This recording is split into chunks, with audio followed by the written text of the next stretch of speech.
نحمده ونصلي على رسوله الكريم اما بعد۔ چند دنوں سے مسلسل کچھ لوگ فون کے ذریعے سے رابطہ کر کے یہ پوچھ رہے ہیں کہ ایک عالم صاحب نے ایک مضمون لکھا ہے، میں ان کا نام تو نہیں لینا چاہوں گا، باقاعدہ ایک شخصیت کا نام لے کر جو ہے یہ بات کہی جا رہی ہے کہ انہوں نے لکھا ہے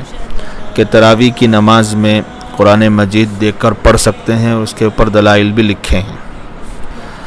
تو احناف کا مسئلہ کیا ہے، احناف کے نزدیک صحیح بات کیا ہے؟ تو جن لوگوں کو ہم بتا سکتے تھے بتا دیے، لیکن مناسب معلوم ہوا کہ یہ مضمون پتہ نہیں کہاں کہاں تک پھیلا ہوگا اور احناف میں سے کن کن لوگوں کے ذہنوں کو خراب کیا ہوگا،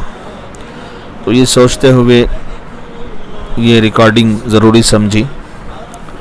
نفس مسئلہ میں بیان کر دیتا ہوں، اگرچہ کہ یہ مسئلہ ایک اختلافی مسئلہ ہے، بعض مسالک کے اعتبار سے جائز ہے، لیکن چونکہ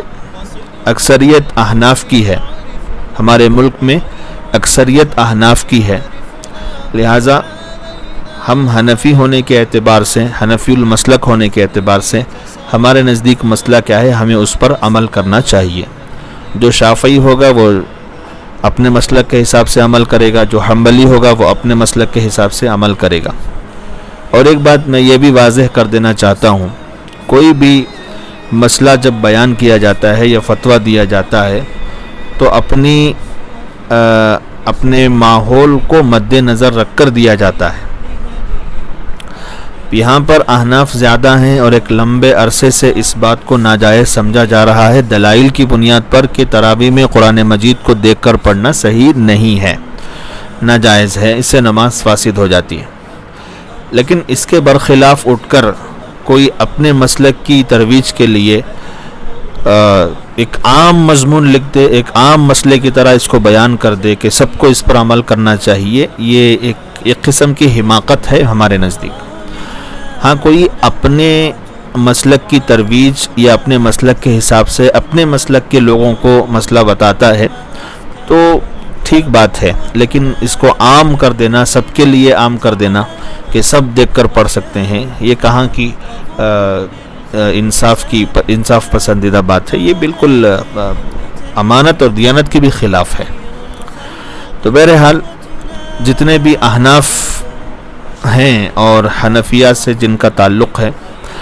میں ان کو یہ مسئلہ بتا دینا چاہتا ہوں بلا کسی تردد کہ آپ اس مسئلے پر عمل کریں۔ تراویح یا کسی بھی نماز میں قرآن کریم ہاتھ میں لے کر دیکھ کر پڑھنے سے نماز فاسد ہو جاتی ہے، یہی احناف کا صحیح مسئلہ ہے اور اسی پر فتویٰ بھی دیا گیا ہے،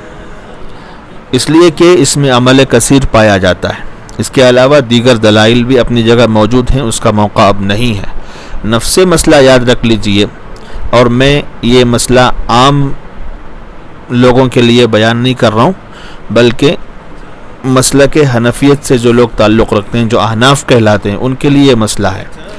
کہ قرآن مجید کسی بھی نماز میں اگر آپ دیکھ کر پڑھیں گے، ہاتھ میں لے کر پڑھیں گے تو نماز فاسد ہو جائے گی، آپ کو نماز دہرانا پڑے گا۔ تراویح میں بھی اگر کوئی قرآن یاد نہ ہونے کی وجہ سے دیکھ کر پڑھے تو تراویح کی نماز بھی فاسد ہو جائے گی۔ یہ صحیح مسئلہ ہے احناف کے نزدیک، احناف اسی پر عمل کریں، ہم دوسروں کے لیے کوئی حکم نہیں لگاتے۔ كتاب الله دستوري وخير الخلق أسوتنا بسنته انجلى نوري لهدي